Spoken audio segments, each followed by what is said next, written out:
आज की वीडियो में जानेंगे कोरोना के या कोई भी टीका लगवाने के बाद बुखार, सिर दर्द और थकान जैसे कुछ अस्थायी लक्षण क्यों दिखाई देते हैं और अलग-अलग व्यक्तियों में अलग-अलग परेशानी दिखाई देती है। लेकिन वहीं कुछ लोग ऐसे भी हैं जिन्हें कोई दिक्कत नहीं होती है। ऐसे में अक्सर मन में सवाल आता है कि वैक्सीन के बाद इन लक्षणों के दिखने का मतलब क्या है? इसका वैक्सीन के असर से कुछ लेना-देना है या नहीं? इस तरह के अस्थायी साइड इफ़ेक्ट दिखने और नहीं दिखने को लेकर कई तरह के भ्रम लोगों के बीच फैले हैं, लेकिन एक रिपोर्ट के अनुसार हमें ऐसे भ्रामक विचारों से बचना चाहिए और निश्चित होकर टीका लगवाना चाहिए। आइए समझते हैं इस विषय को लेकर पूरी जानकारी। क्यों दिखते हैं side effect?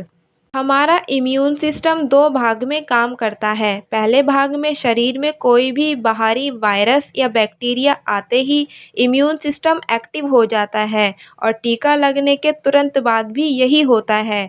White blood cells उस जगह की ओर दौड़ लगा देते हैं। इससे शरीर में इन्फ्लेमेशन होता है जो बुखार, थकान या अन्य लक्षण दिखाता है। उम्र बढ़ने के साथ-साथ इम्यून सिस्टम की इस सक्रियता में बदलाव आता है। यही कारण है कि बड़ी उम्र के लोगों की तुलना में युवाओं में ऐसे लक्षण ज़्यादा दिखाई देते हैं। अब समझते हैं कि अगर लक्षण नहीं दिखे तो क्या वैक्सीन बेअसर है? कई लोगों के मन में यह सवाल आता है कि अगर पहली या दूसरी किसी भी डोज के बाद उन्हें थकान, बुखार जैसी परेशानी नहीं हुई तो क्या उनके इम्यून सिस्टम में वैक्सीन पर कोई प्रतिक्रिया नहीं दी? ऐसे में क्या वैक्सीन से उन्हें कोई फ़ायदा नहीं होगा?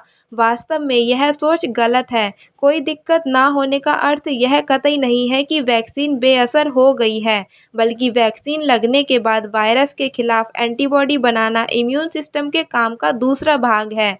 कोई अस्थायी साइड इफ़ेक्ट हो या ना हो, इम्यून सिस्टम एंटीबॉडी बनाने का काम बखूबी करता है।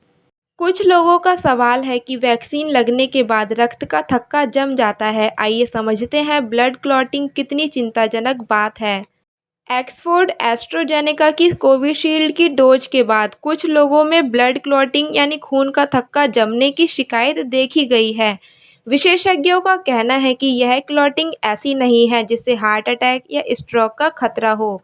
और दूसरी बात यह है कि क्लॉटिंग का मामला अपेक्षाकृत बहुत कम लोगों में देखा गया है। आबादी में इतने लोगों को सामान्य तौर पर भी क्लॉटिंग होती रहती है। यही कारण है कि कई देशों में नियामकों ने कहा है कि टीके से होने वाला फ़ायदा इनके साइड इफ़ेक्ट की तुलना में नगण्य है। जॉनसन एंड जॉनसन के टीके के मामले में भी क्लॉटिंग की शिकायत देखी गई है। अब समझते हैं अगर वैक्सीन लगने के बाद कुछ गंभीर साइड इफ़ेक्ट के लक्षण दिखें तो हमें क्या करना चाहिए। विशेषज्ञों का कहना है कि बहुत थोड़े लोगों में ही वैक्सीन के बाद साइड इफ़ेक्ट के गंभीर होने का खतरा रहता है। इसीलिए टीकाकरण के बाद कुछ देर तक लोगों को डॉक्टर्स की निगरानी में रखा जाता है, जिससे अगर कोई साइड इफ़ेक्ट हो तो तुरंत डॉक्टर एक्शन ले सकें। लेकिन अगर घर जाने के बाद भी कोई लक्षण गंभीर हो तो तुरंत डॉक्टर से संपर्क करना चाहिए। तत्काल इलाज मिलने से इन साइड इफ़ेक्ट से आसानी से निपटा जा सकता है। ऐसे ही इन्फॉर्मेटिव वीडियोज़ की जानकारी पाने के लिए हमारे चैनल को सब्सक्राइब करना ना भूलें।